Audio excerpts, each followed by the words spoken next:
Hello and welcome to the Bigger, Braver Life Show. I'm your host, Angela Marie Williams. As an entrepreneur and success coach, my mission is to empower you to realize your dreams and potential through transformational experiences. The purpose of this show is to inspire your positive change by learning from a community of those paving the way to a bigger, braver life.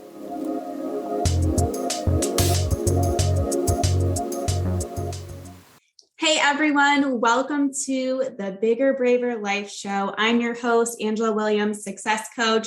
I'm so excited to continue to bring amazing guests on the show. Today we have Cheylaina Fultz, and I'm so pumped to have you here. And feel free to tell us about yourself and the work that you do in the world. Yeah. So hi, everyone. My name is Cheylaina, and I am a wife and mom of three. I have three little ones, 17-month-old, 3-year-old, and a 5-year-old. But I've been an entrepreneur since 2012. I started my first business then as a wedding and event planner. And I did that for nearly 10 years. And eventually I transitioned into destination weddings, because once I started having my children, I found that it was a lot easier for me to be able to work more virtually with my clients. So transitioned into that. Then in 2020, I went through Marie Forleo's B School. And as I was using my old business, the wedding planning business, to go through the modules and everything, I kind of had an epiphany that I wanted to switch gears and to do something else, because a lot of what she talked about in B School was basically finding a business where you're leaving a footprint on the world. So it's, almost like a B Corp where you're giving back in some way, in some capacity. And the year before, in 2019, I had this vision to create children's clothing for HBCUs that would remind you of like a Gap Kids or Justice for Girls or Limited Too. So like fun jackets and sequin and bomber jackets. And to be able to extend that legacy of HBCUs and also give back money to those schools, because I became a licensed vendor with the schools. And so once I went through B School, I kind of had that epiphany, like, you know what, you had this idea about making these jackets. Why don't you start doing that now? So we're in the middle of the pandemic. I'm pregnant with my third child. I had my 1.5-year-old, my 3-year-old at home, and I'm trying to start this business, trying to find a manufacturer, all these crazy things that were going on during that time. It was really tough, but I knew that it was the right timing, because I woke up one morning and I was like, I've got to do this like now. It was kind of like a now or never type of situation. I popped up out of the bed. I told my husband, hey, we need to start this business. Let's make it a family business. And he's like, what are you talking about? And I'm like, I go downstairs because I wanted to find the application for the licensing company so that I can get the logos and everything. I think I printed it off like the year before, and I remember it was in my desk. And so I was like, well, let me go downstairs and see if I can find it. Well, the night before I woke up, my kids were in my office playing. And so they had like papers and everything everywhere. And once I went downstairs, that sheet was on top of all the piles of paper that they had on the floor. So I was like, yes, this is it. So I got started, got my jackets manufactured, and I've been selling those. And then out of that, I started a nonprofit, the HBCU Legacy Foundation. And so with that, I'm able to give back money to students, give to the school, and give students money to go to college, the resources they need with our lunch and learns, our HBCU lunch and learns. We're in negotiations with a pretty big bank to start a partnership with them and to get more funding. So I'm super excited about that. Also, I'm a podcaster. So I have the Cheylaina Fultz Talk Show, where I interview women in business like you and I just share their journeys, and I'm a resource to new and aspiring business owners. So that's me in a nutshell. Woo, booked and busy. Okay. Too much going on. Yes, so much. And wow, so many great things to kind of pick up on just from that story in itself. And, one of the things I asked my guests is, how are you living your bigger, braver life? But I think you just answered that. Well, you know what? I can answer that for you. Yeah. I recently decided that for the past 10 years, I've been going back and forth on whether or not I should keep a corporate job while I build my business. My husband, who does not come from an entrepreneurial background like I do, family members and everything, my father, his brothers, all entrepreneurs. My husband doesn't come from that, so he doesn't really understand it. And so for years, it was kind of like a battle of me knowing deep down inside that I shouldn't be at this job, this 9 to 5, but battling him where he's like, no, we need that consistent income. Well, I'm happy to say that I recently jumped off the boat. He finally came into agreement with me. I recently jumped off the boat and put my 2 weeks notice in, and I am going full time in business. I'm going hard at it. I'm not looking back. I recently co-authored this book called the HBCU Experience, and so I share my story of picking my HBCU and why I picked it. And so I want to do more things like this. I want to go and be an advocate for HBCUs and the students, because there are like inequities with the state and federal funding, and which is why I've stepped up to the plate to do the work of making sure that these students are able to get funds. So yes, that was my braver, bigger life, jumping off the boat, leaving the 9 to 5, even though everyone says, oh, well, you need to have this amount of money saved up. I was like, you know what? God is going to take care of me. I know he won't allow a job to take better care of me than he will. And this is the promise that he has given me. This is what he has called me to do. I know like everything's just falling into place. So I know that now was like the perfect time to just like jump, and I did it. So that's how I live my bigger, braver life.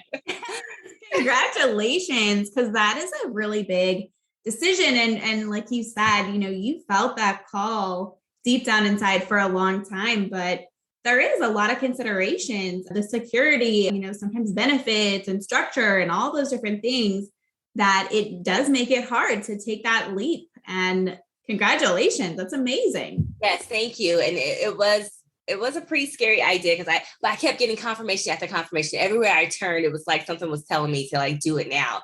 And like, yeah, literally I was interviewing someone on a podcast, and I always end by asking like, give me your favorite quote or your life mantra. And she said, just do it.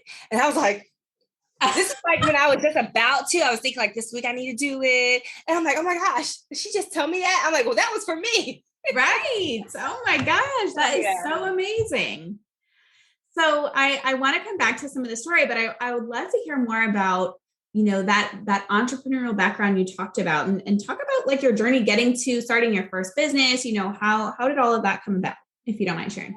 Yes. So the entrepreneurial background, my father actually died when I was a month old, but the stories that I know about him, it's really crazy that we're very similar. He had his own fashion boutique in New York City. He had a club. He had all types of things. He did a lot. He even acting. So I do some local acting here in Ohio. And so he went to acting school in New York. I have some of his headshots. And it's crazy. So all of that just really comes from that side of the family, the entrepreneur and all that. The entrepreneur in me comes from him. My grandfather, his father, they were just entrepreneurs. And it's like, we really can't sit at a desk and like not use our creative brains. It's just not in our blood. And so that's where that came from. Well, when I was in school, in college, I studied journalism, mass communication. I did some internships in radio. I even interned at BET in Washington, D.C. I helped co-host the afternoon show in Greensboro on the local R&B radio station. And so I knew that I wanted to be in like communications, and I wanted to have a talk show one day. I loved events. And so I interned in the creative services department, which was like their marketing department at BET. Mm-hmm. Anyways, long story short, once I got out of school, the church that I was going to was a very big church, and they were starting up a marketing department. So I started kind of like volunteering and building up that department. They didn't have an official marketing department. And so I helped to build that up as a volunteer. And so then they offered me a position where I was doing marketing and events for the church, like huge events where I would have to work with the radio station, the local radio station, to get like ads and everything on air. We'd have like Israel Holton would come. He came and did like this big concert. And so I was planning Harvest Fest events. And I was like, I like doing this. And at the same time, some of my best friends were getting married or engaged or having babies. And they knew that I was a creative and I liked to plan things. So they were asking me like, oh, will you help plan my shower? Or I was a maid of honor and I had to plan something. And so I was like, I really like this side of planning. I like the weddings. This is fun. And so after I got married and everyone saw how I did my wedding, I had a coordinator, because I do suggest you have a coordinator at the very minimum. But like just everything else, the planning, the design, it was like what I came up with. And they were like, you did this yourself. Like, you need to plan weddings. And I was like, I'm planning to. That's what I'm going to do. And so I just went for it.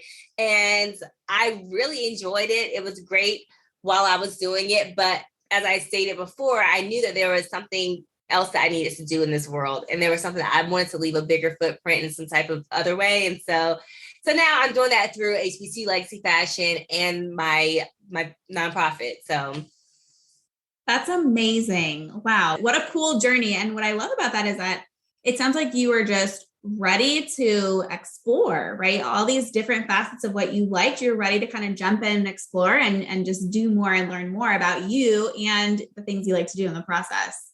I'm very spontaneous. And so, yes, definitely like to explore. I wanted to use all of my gifts. I think it's okay to be multi-passionate. I am definitely that. I do believe that at some point, yes, you do need to like find your niche or whatnot, but that doesn't mean that you can't be passionate and love other things and dibble and dabble in those other things as well. So yeah, that's me. I love it. I know you started to talk about, you had this kind of epiphany as you were working through a program. So tell us more about how you kind of reached that clarity that you wanted to do something more, that you had maybe a bigger purpose and mission in mind. Yeah. So honestly, I think that all of my life, even as a kid, I knew that I wanted to help people in some type of way. And that I remember I've always felt like sad for homeless people or sad for foster children, or there was always something, I actually, when my father died, was a foster child. So I think I just always wanted to help people. And I know that I wanted to be an entrepreneur. I wanted to work for myself. I wanted to build something, leave a legacy, something that would last way past my years on earth. Mm-hmm. And so with that being said, it just kind of made it that much easier when I was going through the B-School program. I was like, okay, this wedding planning stuff is cool. I mean, it's fun, but I don't really feel like fulfilled all the way with it. Right. And for me, helping others was a little bit more fulfilling, while doing things that I love at the same time. So doing something you love and leaving an impact. I've always wanted to leave an impact on other people's lives. Yeah. And I would say, a lot of the people listening would identify with that. They're either noticing now that there's a gap between where they're at now, what they want to do, and, that they want to have a bigger impact. They want to leave a legacy. And can you talk a little bit more to some of the things that you would recommend, some advice that you would give these folks who are on that brink of knowing that, but not knowing kind of maybe more what to do, needing more clarity on that? I always say you have to get it out of your head and onto paper to make it real and to actually like manifest it. Like you have to write your vision out and make your vision plain, write it and make it plain. And that's the first step, getting it out. That's almost like your business plan. It doesn't have to be like your unofficial business plan. It doesn't have to be perfect, but writing out all the ideas that you have. I have a journalism degree, so I've always been a note taker. I always had a notebook with me and love just writing down anything, journaling. And so I think that's a good step. That's the first step, is getting it out of your head and onto paper, because then like you can see it and it feels a lot more real to you. And then just kind of like to go to the next step of finding the resources, whether it's like a class, if it's a webinar, a Facebook group, or some type of program.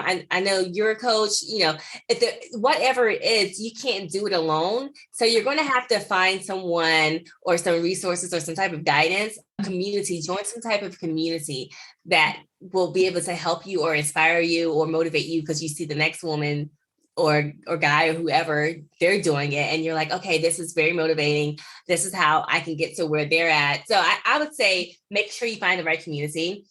And I always tell people, like, you have to have a business coach. Like, it doesn't matter how long you've been in business. It doesn't matter if you're just starting out in business. You need to have a business coach. I'm not a business coach, but I have definitely had a business coach. I've had mindset coaches. I've had all types of coaches. You need that. It's worth the investment. You have to make an investment in yourself and into your business, because if you want more out of your life, and you don't want to just be stuck at your 9 to 5 forever, which there's nothing wrong with that if that's what you want. But if not, then you've got to be able to find that community and make sure you are writing those goals, the SMART goals, actually putting a date on it, breaking all of that down so that you can get it done. But definitely community and a coach. 100%. I would just echo everything you say there. I believe so much in that visioning process that's something that I base my programs around. There's components of that visioning process, and it's very more in depth. So I do like a 90-minute course walking through, guiding through of really breaking that down from the bigger all the way to that small, putting that date on it, like you said. So I completely echo that. And it's so important to have those foundational pieces in place. And then that way you have the roadmap. You can guide your steps appropriately. And what's helpful about that community and the coaching is that you have additional colleague support, accountability, right? Like the number one reason we hire these coaches, and, more of the knowledge of folks who've already had kind of those experiences. I think that's spot on. Yeah. It's absolutely a great resource. And the accountability piece is amazing, because now you're checking in with someone weekly, or whether it's daily in a group, so yeah. The way that we were connected is through a group that we're both in right now, specifically for individuals that are looking to build their businesses and make an impact and leave a legacy. And that is really invaluable. The conversations, I don't know how you feel about it, but I feel like the conversations, just the energy in this group that we're in, it's different than anything I've ever experienced, because it's awesome to have friends that are supportive and a partner that's supportive. But when you are the CEO or the entrepreneur that's making the decisions, it's just so nice to celebrate other people's wins and have that ongoing inspiration. Absolutely, because you're looking at other women and you're like, wow, they've done this. Like, I can do this too. So it really motivates you, especially if they're not afraid to put their numbers out there. They're like, hey, I made this amount this month. And I'm like, wow, that is like, I didn't know I can make that much money. Right. And now we know. I love that. And that's part of the reason, for the show too, is to be able to share from the experiences we have to the community listeners, to show other people, hey, you can do this too. And here's some lessons we learned along the way, so it doesn't have to be so difficult, right? Absolutely. Yes. Even like getting a mentor, someone who's been in the game way longer than you, because that is absolutely what helped me with the fashion line. So there's a lady I know here in Ohio who was a VP at Justice for Girls. She was there for like 30 years, and she had to travel to Hong Kong and Sri Lanka to make sure that the manufacturers were in compliance. So she built relationships with them, and she was like family with some of them for like the past 20 plus years. And so when I was like, okay, I can't find a manufacturer, I'm thinking, oh, Tian, she can help me find one. Like, this is what she's done for the past 30 years. Right. And so from there, she became a mentor to me. I didn't know anything about fit models and having to do specs and all of this. Actually, like, I didn't come from a fashion background. And so I learned so much. And especially if you're going into a business that you don't really have experience, I don't have a degree in fashion or anything like that, then you definitely want to have a mentor. So yeah. And you're really able to take the years of their experiences, life lessons, and really get that into, a smaller, more efficient package, messaging and time-wise. So it is really so important and necessary. Absolutely. How would you define success? You know what? I think success is not giving up. So on our journey to whatever we want in life, there's going to be times where we're going to like be afraid. We're going to feel as though like we just can't do this. But on your journey to your calling, there'll be several times where you're like, hey, I'm just going to give up. But when you keep pressing forward and you finally hit that mark, then that's success. Like, you did not give up, because I have on my board over here, I will win if I don't give in. Like, don't give in. This is what you want to do. This is what you were called to do. It's your purpose. So don't give up on it. That's That's success to me, not giving up on yourself. I love that. I love that you have that visually represented so you can always be looking. And I think everywhere. Yeah, I tell my clients too, I'm like, I don't care if you use Post-its or dry erase markers, put it everywhere you can, whatever's inspiring you, right? Your why, all of those things to keep you going. And actually, I had a question as you were talking. I think sometimes people will come and trying to sort out, how do I know this is my calling or my higher purpose versus just like a passion project? Do you have any insight on that you can share? You know what? When it's your calling, it doesn't go away. It will not go away at all. Like you could try to hide it. You could try to put it in a box. You can say, well, I'm not gonna be able to, it's unrealistic. I won't be able to do that, but then it wakes you up at night or during the day when you're working on whatever else you're working on, you're like, man, I should have done that. Why haven't I done that? Like that was always my dream. That's what I always wanted to do. It's just going to keep you up at night. It's going to keep you up during the day because even with my calling and my purpose, I think I tried to hide it in so many different ways. Like I went to school for journalism and mass comm. I was planning to be a news reporter. I wanted to get into that field. I graduated in 2008 when the economy was really bad. We were in a recession and I put it away. I was like, I'm putting media away. I'm not doing it. I mean, I'll just go to grad school. No one's hiring me. Right. It has been calling my name over and over because it's what I love to do. I love talking to people. I love meeting new people. And that's how you know it won't stop calling your name. You might try to start some other type of business and you think like, okay, I'm just going to do this, because I'm good at this. I don't know if you've heard the book, The Big Leap by Gates. Oh, I love it. Love it. Okay, so that's a good example. Like, there's different. So he talks about like the different leaps and everything. Like your zone of confidence. Yeah, your zone of excellence. Yeah, your zone of genius. Yeah. Yes. So there's two different ones. And it's like, okay, so your zone of excellence is like, okay, you can do this in your sleep. You're good at it. That's how it was with weddings. Okay, I'm good with weddings. But then like your zone of genius, that is like your calling. That's the calling. And that's what keeps you up. And that's what won't go away. No matter how hard you try to suppress it. Agreed. And I've written emails about this and posts about this. And it's like, it's going to keep knocking at the door. It's not going away. Right. So that's how for people who are listening and wondering, what is this really my calling? Is this really what I need to be? Yes. If it's not going away, that is a sign that is for you. And you know how you'll say, well, I don't know. When you say that, no, that's right. How you're second guessing yourself, but you're like, oh, I don't know if that's it. That's it, girl. That's it. And that's that's another argument for investing in yourself and getting very clear and honest with you about what you want and who you are at the core and having that support, the tools, the coaching to pull that out of you sometimes, because we will put it away and ignore and second guess and all the crap that we do, but that's not going to do anything for us. It's just going to keep coming up. So that's the investment right there. Yes. Yes.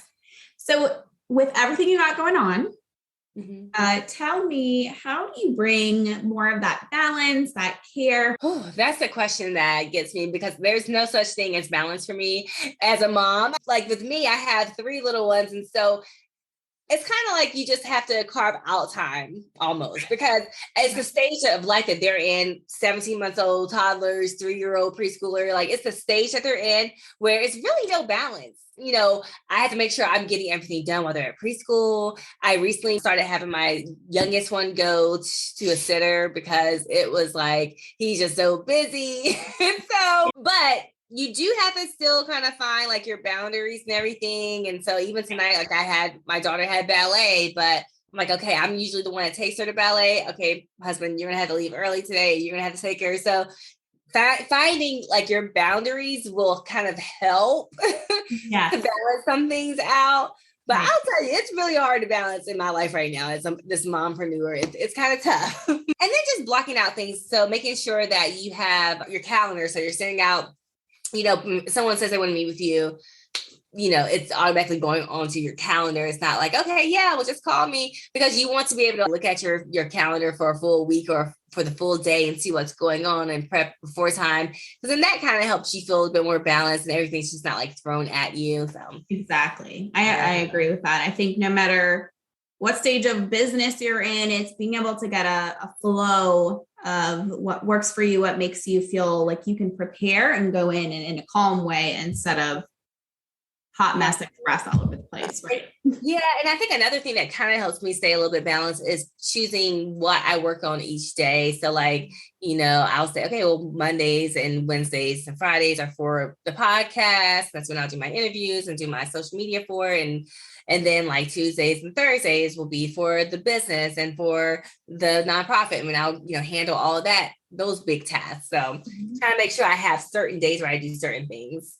I love that. Yeah. Cause then you can kind of stay in one frame of mind for each day. That's kind of how I have my schedule too. And I think it's just helpful because now, this is what we're doing here. This is what we're doing here. And it doesn't get all jumbled up. What inspired you to start the nonprofit? Like, can you talk to, some of the values that helped you fulfill? Right. So what inspired me to start the nonprofit was basically the business. I wanted the business to be able to give back. And so I wanted to, my HBCU legacy fashion business, I wanted to be able to extend the legacy of HBCUs, bring more awareness to it, connect the youth to the historic legacy of HBCUs, and just to spread the word about them and just kind of put them on the map a little bit more. But I wanted to be also be able to give money to students who needed the money to go to school, to an HBCU. And I couldn't necessarily do that with the business because, I remember like reaching out to corporations. They're like, well, do you have 501c3 status? And I wasn't really aware. I was like, oh, I had to have that because I couldn't just donate to me. And so I was like, okay, well, I need to make this something that's like truly official and kind of separate from HBCU legacy fashion, so that I can get the appropriate funds that I need to be able to, send students to school, because I have a big vision of sending several hundreds of students to school yearly. And so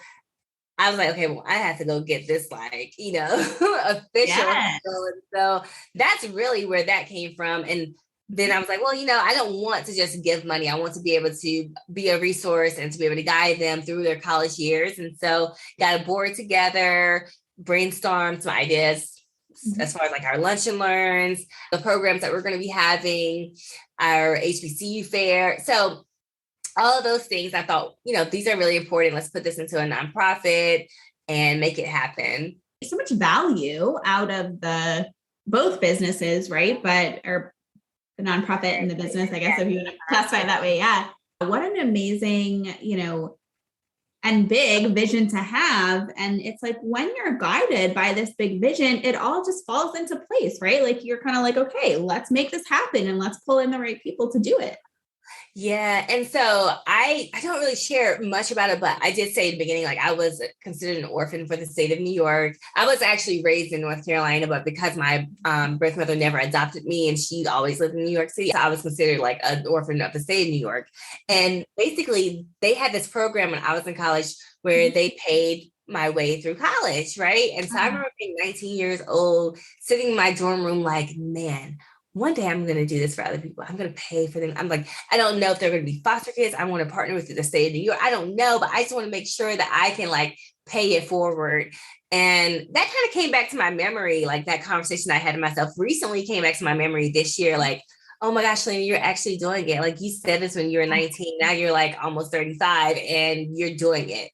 And so that I guess would really be one of the motivators behind me wanting to give back. That's amazing. Thank you for sharing that. It really brings that personal touch, that value, that drive when you have that own personal experience where you've been able to benefit and you see the benefits and truly it's life-changing, right? When you get the benefit of something so great and being able to share that with other people, that's amazing. Yeah. And what a legacy to leave. You're helping other people to expand their education and their horizon and give them opportunities. That's so amazing. Can you talk a little bit more about how folks can get in touch with you if they're interested in working with you in any way? I am Cheylaina Fultz on Instagram. So CheylainaFultz. That's my name on Instagram. And my podcast is the Cheylaina Fultz Talk Show. So anywhere podcasts are played. It's also on YouTube. So youtube.com/the Cheylaina Fultz Talk Show. And website CheylainaFultz.com. The scholarship fund is HBCU Legacy Scholarship.org. And then the business, the clothing line is HBCULegacyFashion.com. And we'll have all the information in the show notes too, so folks can definitely reach out to you real quick and easy. And what are your final thoughts? What would you like to leave our listeners with? So final thoughts. Ask and it will be given to you. Seek and you will find. Knock and the door will be open to you. That's one of my favorite scriptures. It's from Matthew 7:7. And so I'm just in this season where I'm just asking and the door is open. So walk through it. Yes. Love it. There's no greater way to really say, right? Live your bigger, braver life. It's out there. Take that faith, take that step, and you will have success, the success that you're looking for. Thank you. Thank you so much for being on this show. For everyone listening, we will see you in the next episode.